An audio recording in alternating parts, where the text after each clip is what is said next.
ব্রাহ্মণবাড়িয়া ও কুমিল্লা সীমান্ত এলাকায় সুলতানপুর ব্যাটালিয়ন এর অভিযানে প্রায় ১,৬,৩৬,০০০ টাকা মূল্যের ভারতীয় অবৈধ পণ্য জব্দ করা হয়েছে।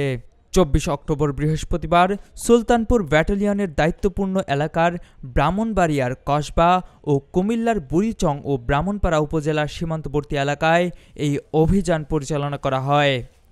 অভিযানে প্রায় ৫১,২২,৫০০ টাকা মূল্যের ভারতীয় উন্নতমানের শাড়ি এবং ৫৫,১৩,৫০০ টাকা মূল্যের একটি পিকআপ সহ বিভিন্ন খাদ্য সামগ্রী জব্দ করা হয়।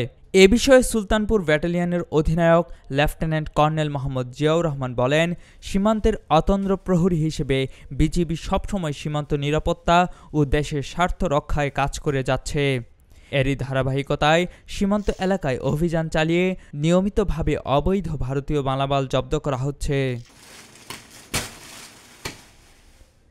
কুমিল্লার কাগজ, নিউজ ডেস্ক।